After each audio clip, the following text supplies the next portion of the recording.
السلام علیکم ورحمۃ اللہ وبرکاتہ۔ حضرت والی سورت میاں محمود صاحب صدیقی نقشبندی رحمۃ اللہ علیہ، جن کی مزار پاک جوناگڑھ شہر کے اندر ہے۔ حضرت میاں محمود صاحب صدیقی رحمۃ اللہ علیہ کی ولادت بسعادت سندھ علاقے کے مشہور شہر نگر ٹھٹھا میں ہوئی، جو ہمیشہ سے صوفیاء کرام کا مرکز رہا ہے۔ آپ کا بچپن وہیں پہ گزرا اور آپ نے دینی تعلیم بھی وہیں پر حاصل کی، عالم فاضل اور قاری کی سند حاصل کی۔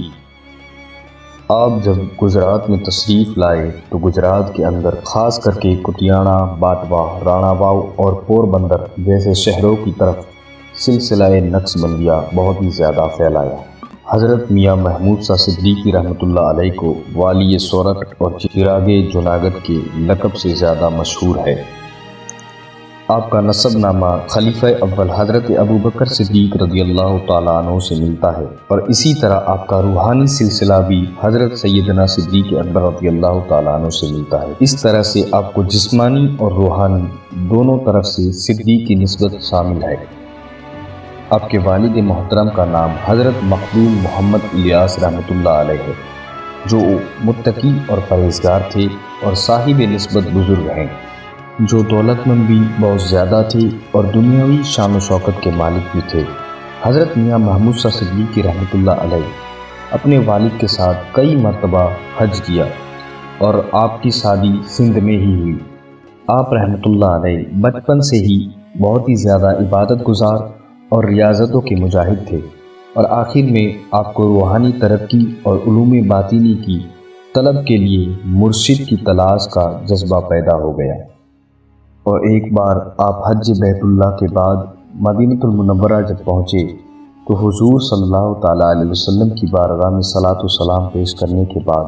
اپنی روحانی امانت یعنی مرشد برحق کی تلاش کے لیے درد بھری عرضی کرنے لگے، اور اشک بھری آنکھوں سے اسی طرح روتے ہوئے آپ کی آنکھ لگ گئی۔ خواب میں حضور صلی اللہ تعالیٰ علیہ وسلم کی زیارت ہوئی، اور آقا نامدار صلی اللہ تعالیٰ علیہ وسلم نے یہ بشارت دی کہ آپ کا روحانی حصہ یعنی آپ کی امانت مرشد کامل گجرات سورت کے اندر جوناگڑھ شہر میں ایک مرد کامل کے پاس ملے گی۔ اور خواب میں ہی آپ کو پیر و مرشد کا حلیہ دکھا دیا گیا، اور آپ کو حکم دیا کہ آپ ان کے پاس جائیں اور اپنی روحانی امانتیں لے لیں۔ یہ بشارت ملتے ہی کچھ ہی دنوں کے بعد مدینہ المنورہ سے روانہ ہوئے اور اپنے مادر وطن سندھ نگر ٹھٹھا شہر میں تشریف لائے۔ اپنے والد صاحب کے پاس اپنی بشارت کو بیان کیا اور جوناگڑھ جانے کے لیے اجازت لینے لگے۔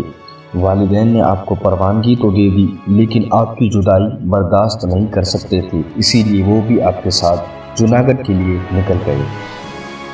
جوناگڑھ میں جب آپ رحمۃ اللہ علیہ پہنچے تو میمن واڑہ نام کے ایک علاقے میں آپ کا خاندان رہنے لگا۔ اب یہ جان لیتے ہیں کہ آپ کے پیر و مرشد کی جوناگڑھ میں آمد کیسے ہوئی۔ یہ اس طرح سے ہوا کہ ملک شام سیریا اس علاقے کے اندر ایک حامہ شریف نام کا ایک قصبہ ہے، اس میں قریشی قبیلے کے 4 برادر رہتے تھے، جو زمانے کے بہت ہی زیادہ کامل اور صاحب نسبت بزرگ تھے۔ ان میں سے ایک بھائی جن کا نام حضرت شیخ جمال محمد قریشی نقشبندی رحمۃ اللہ علیہ ہے، ان کو بشارت ملتے ہی آپ حامہ شریف سے اڑتے ہوئے جوناگڑھ تشریف لائے، اور جوناگڑھ کے اندر گرنار کی وادیوں کے اندر کسی ایک وادی کے درمیان عبادت اور ریاضت اور ذکر فکر میں مشغول رہنے لگے۔ آپ رحمۃ اللہ علیہ ہمیشہ سے اپنی ذات کو مخلوق سے چھپاتے تھے، اور زیادہ تر لوگ وہاں پہ آپ کو لالا کے نام سے جانتے تھے، اور کئی سادھو اور جوگی آپ کے عقیدت مند تھے، اور آپ کبھی کبھی آبادی کی طرف آتے تھے اور لوگوں کے درمیان رہتے تھے، باوجود بھی لوگ آپ کو پہچان نہ سکے کہ آپ کس درجے کے بزرگ ہیں۔ حضرت میاں محمود صاحب صدیقی رحمۃ اللہ علیہ مدینہ المنورہ میں نبی کریم صلی اللہ تعالیٰ علیہ وسلم کی بشارت کے مطابق جوناگڑھ شہر میں آ گئے، اور اپنی روحانی امانت حاصل کرنے کے لیے اپنے پیر و مرشد کو تلاش کرنے لگے، اور دل اور دماغ میں بس ایک ہی دھن سوار رہتی کہ کب مجھے میرے پیر مل جائے۔ کئی دن گزر گئے لیکن آپ کو اپنے پیر نہ ملے۔ آخر طلب مطلوب تک پہنچا دیتی ہے، اور یہ وہ دن آ گیا اور آپ کا امتحان اس دن ختم ہو گیا کہ اچانک حضرت شیخ جمال محمد قریشی صاحب نقشبندی رحمۃ اللہ علیہ اپنی عادت کے مطابق آبادی کی طرف آئے اور جوناگڑھ شہر کے اندر مانوی چوک میں جو مرزا مسجد ہے اس کے پاس ایک حلوائی کی دکان پہ کھڑے تھے، اور اسی وقت حضرت میاں محمود شاہ رحمۃ اللہ علیہ کے دل میں باطنی کشش اور جذبہ پیدا ہو گیا اپنے پیر کو تلاش کرنے کا۔ جہاں پر آپ کے پیر کھڑے تھے اس جگہ پر آپ چلے آئے۔ حضرت شیخ جمال محمد قریشی رحمۃ اللہ علیہ جس جگہ کھڑے تھے، جو آپ نے ویش بدلا ہوا تھا اور کئی لوگوں کا ہجوم ہونے کے باوجود آپ کو پہچاننا بہت ہی زیادہ مشکل تھا، لیکن حضرت میاں محمود شاہ رحمۃ اللہ علیہ نے پہلی ہی نظر میں آپ کو پہچان لیا، اور آپ نے ان کے دامن کو پکڑ کر عرض کرنے لگے کہ حضور، آپ ہی میرے پیر و مرشد ہے جس کی بشارت مجھے مدینۃ المنورہ سے ملی ہے، اور آپ ہی میری روحانی امانت مجھے عطا کریں۔ آپ کتنا بھی اپنی ذات کو چھپا لے لیکن پھر بھی میں آپ کے دامن کو نہیں چھوڑوں گا، کیونکہ حضور صلی اللہ تعالیٰ علیہ وسلم نے آپ کی شکل و صورت اور آپ کا حلیہ مبارک مجھے بشارت میں دکھا دیا ہے۔ حضرت شیخ جمال محمد قریشی نقشبندی رحمۃ اللہ علیہ آپ کی طرف متوجہ ہوئے اور کہنے لگے، جب راز کھل ہی گئے ہیں تو دیر کس بات کی۔ یہ فرمانے کے بعد حضرت میاں محمود شاہ صدیقی رحمۃ اللہ علیہ کو اپنی عبادت گاہ یعنی جنگل کے اندر پہاڑی کے درمیان آپ کی جو ریاضت گاہ تھی اس طرف لے گئے، اور سلسلہ نقشبندیہ میں آپ کو مرید کیا اور بہت ہی زیادہ آپ کو توجہ فرمائی اور باطنی فیض سے آپ کو مالا مال کیا۔ حضرت میاں محمود شاہ صدیقی رحمۃ اللہ علیہ آپ کی بیعت کے بعد آپ اپنے پیر و مرشد حضرت شیخ جمال محمد قریشی حاموی نقشبندی رحمۃ اللہ علیہ کے ساتھ انہی پہاڑوں کے درمیان عبادت گاہ میں رہنے لگے اور آپ کی خدمت کرنے لگے، اور اس کے ساتھ ساتھ عبادت اور ریاضت اور ذکر اور فکر میں مشغول آپ بھی رہنے لگے۔ حضرت میاں محمود شاہ صدیقی رحمۃ اللہ علیہ عالم فاضل ہونے کے ساتھ ساتھ ایک بہت ہی اچھے قاری بھی تھے، اور آپ کو اللہ تبارک و تعالیٰ نے بہت ہی کشش والی آواز عطا فرمائی تھی۔ آپ جب بھی قرآن پاک کی تلاوت کرتے کئی تعداد میں لوگ جمع ہو جاتے اور آپ کی قرأت کو سننے کے لیے اکٹھا ہو جاتے، اور آپ کے پیر و مرشد بہت ہی زیادہ ذوق و شوق کے ساتھ آپ کی تلاوت کو سنتے۔ آپ کی گلے کی مٹھاس کی وجہ سے آپ کو میاں مٹھو کے نام سے یاد کرتے تھے۔ حضرت میاں محمود شاہ صدیقی رحمۃ اللہ علیہ دلائل خیرات شریف کے بہت ہی زیادہ عامل تھے، ہمیشہ معمول کے مطابق اس کا ورد کرتے رہتے تھے۔ آپ کے پیر و مرشد رحمۃ اللہ علیہ کے جو دوسرے 3 بھائی تھے، جو حامہ شریف یعنی جو ابھی سیریا کے اندر ہے، جو وہاں پر رہتے تھے،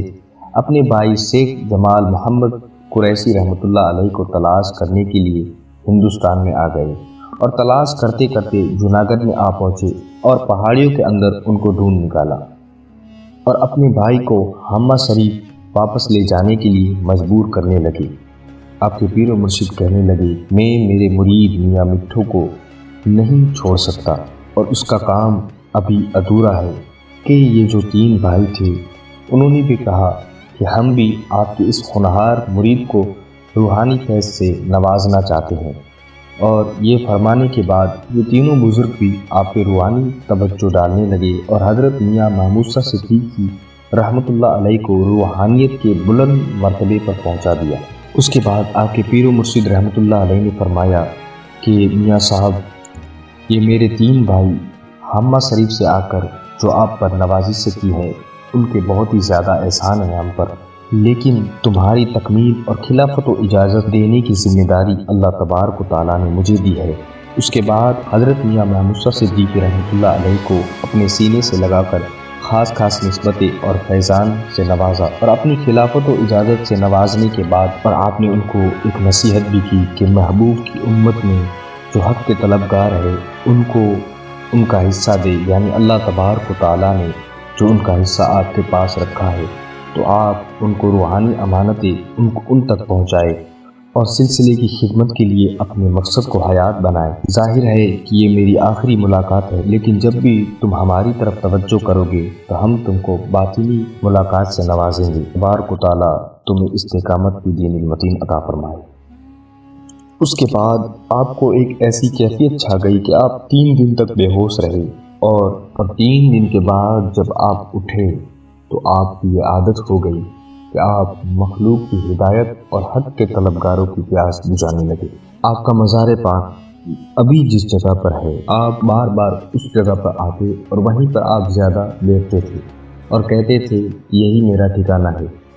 اور یہیں پر مجھے اطمینان حاصل ہوتا ہے، اور زیادہ تر آپ اسی جگہ پر عبادت اور ریاضت میں مشغول رہتے تھے۔ آپ کا وصال ہجری سن 1100 میں شعبان کی 20 تاریخ کو صبح 4 بجے ہوا۔ آپ نے جو جگہ آپ کے لیے پسند کی تھی اسی جگہ پر آپ کو دفنایا گیا۔ حضرت میاں محمود سا صدیقی رحمۃ اللہ علیہ کے والد محترم حضرت مخدوم محمد الیاس رحمۃ اللہ علیہ کا بھی وصال جوناگڑھ شہر میں ہوا، اور آپ کی مزار شریف پاس والی مسجد قبلہ کی طرف دیوال کے پاس ہے، اور آپ کی والدہ ماجدہ کی قبر آپ کے مزار شریف کی صحنی مغربی دیوار کے پاس موجود ہے۔ اور حضرت میاں محمود سا رحمۃ اللہ علیہ کے 2 فرزند بھی تھے جو کہ بہت ہی بڑے عالم اور عارف تھے۔ ان میں سے ایک کا نام حضرت دلہا میاں اور دوسرے کا نام حضرت ہدایت اللہ میاں ہے، اور ان کی مزار بھی آپ کے روضہ شریف میں موجود ہے۔